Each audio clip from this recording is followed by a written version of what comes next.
আসসালামু আলাইকুম। আশা করছি আপনারা সবাই ভালো আছেন। যেহেতু বাংলাদেশে এখন আর ঠান্ডা নাই, এখন অনেকটা গরমই।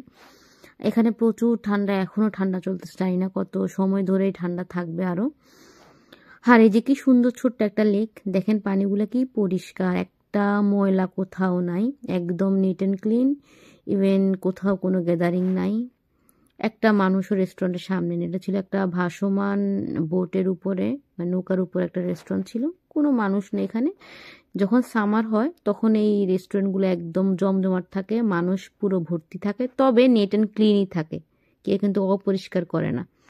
যেমন আমাদের দেশ হইলে সত্যি কথা এখানে হয়তো বা ফুচকাওয়ালা এইওয়ালা সেইওয়ালা চারপাশে থাকতো, মানুষ খাইতো, পুরা চারপাশ নোংরা করতো। বাট এখানে যতই গ্যাদারিং হোক না কেন, বাট এগুলো সবসময় নেট অ্যান্ড ক্লিন থাকবে, কেউ নোংরা করবে না। মানে এরকম একটা কালচার আর কি। তো আমি জিনিসটা দেখছিলাম, আর ঠান্ডা হলেও ওয়েদারটা অনেক ভালো লাগছিল, মানে একটা সতেজতা কাজ করছিল। অনেক দিন পরে এদিকে আসলাম, যেহেতু রোদ্দুর সময় পায় না, তাই ভাবলাম আজকে ও যেহেতু সময় পাইছে, বললাম যে চলো যে একটু শপিং মলে ঘুরে আসি, একটু প্রাইমার্কে যাব, কি কি ড্রেস আসছে একটু দেখব।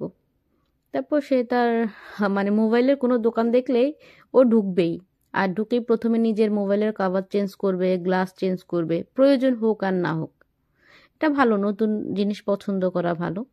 তো সেগুলা করতেছে এখানে। দোকানদার যিনি ছিল উনি এশিয়ান মানুষই ছিল, চেহারাতে বোঝা গেছে, বাট নর্মালি ইংলিশে কথা বলতেছিল। একটা ব্রিটিশ ছেলে ছিল, তার বকর বকরে মানে কি বলবো, সে এত কনফিউজড ছিল, আমাকেও কনফিউজড করেছিল ছেলেটা। তারপর প্রাইমারকে আমি উপরের সেকশনে চলে আসলাম, এসে দেখি যে বাচ্চাদের এত সুন্দর জুতা, মানে আমার মন চাইছে আমি সব কিছু নিয়ে আসি। আমার ক্যামেরাতে কিন্তু এই জুতাগুলো অনেক বড় দেখা যাচ্ছে, বাট বিলিভ মি, এগুলো এত ছোট জুতা, মানে একদম নিউ বর্ন বেবি হয় না তাদের পায়ের, এক বুঝেন একটা বাচ্চা জন্মগ্রহণ করলে তার পা কতটুকু থাকে, ওই সাইজের জুতা। যদিও আমার ক্যামেরাতে একটু বড় দেখা যাচ্ছে, বাট এগুলো অনেক ছোট জুতা। অন্যরকম একটা ফিল হয়। আমার তো এত ক্রেজিনেস কাজ করছে, আমি ওরে বললাম যে চলো প্রত্যেকটা জুতা বাসায় নিয়ে যাই। ও হাসতেছে, বলতেছে তুমি এগুলা নিয়ে কি করবা। বললাম যে সুন্দর লাগতেছে। তো এটা ছেলে বাবুদের সেকশন ছিল, এখানে একদম মানে বাচ্চাদের যত রকমের জামা কাপড় জুতা, যে টাইপের জিনিস চাইবেন আপনি, প্রত্যেকটা আলাদা আলাদা সেকশন থাকে, এটা ভালো লাগে আমার। গেঞ্জির একটা সেকশন, শার্টের সেকশন আলাদা, শীতের কাপড়ের সেকশন আলাদা, রাতের জামা কাপড়ের সেকশন আলাদা, বাচ্চাদের প্রত্যেকটা জিনিসের সেকশন আলাদা। এর সাথে ছেলেদের সেকশন আলাদা, মেয়েদের সেকশন আলাদা। এটা হচ্ছে মেয়েদের সেকশন। এখানে মেয়েদের একদম নর্মাল থেকে ভারী প্রত্যেকটা জিনিসের আলাদা জামা কাপড়ের সেকশন আছে। ইভেন তারপরে মেয়েদের বাচ্চাদের ছোটোখাটো কসমেটিক যেগুলো বাচ্চারা ব্যবহার করে এগুলো আছে, খেলনা। মানে আমার এত ভালো লাগে বেবিদের সেকশানে মানে ঘুরতে, জানি না আমার অন্যরকম লাগে, এদের জিনিসগুলো খুব কিউট লাগে আমার কাছে।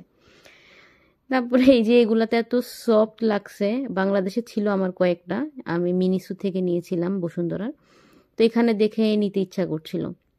রোদ্দুর বলছে পরে নিব, এখন না, ঝামেলা করব না, তুমি যে যাই দেখো তাই নেওয়ার জন্য তো আগ্রহ করো কেন? হ্যাঁ, এখন কি আমরা এগুলা নিতে আসছি? যখন নেওয়ার দরকার তখন নিব।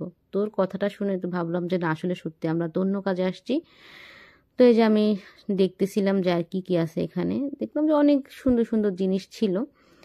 আর স্পেশালি মেয়েদের, এই যে এখানে মিনি স্কার্টগুলো ছিল, আমি জানি না শীতের মধ্যে কীভাবে যে ব্রিটিশ মানে মেয়েরা এগুলা পরে হাঁটে, ওদের শীত লাগে না। বিলিভ মি, শীত শুধু আমাদের এশিয়ান মানুষের জন্যই। আমার কাছে মনে হয় ব্রিটিশদের কোনো শীতই নেই। ওদের জামা কাপড় দেখলে মানে আমার নিজেরই ঠান্ডা লাগে, অবস্থা হচ্ছে এটা। তারপর দেখে অনেক সুন্দর সুন্দর জিনিস আসছে মেয়েদের, আমি আগেই সেকশনগুলো দেখলাম, প্রত্যেকটা সেকশন ঘুরে দেন বাসায় চলে যাচ্ছি।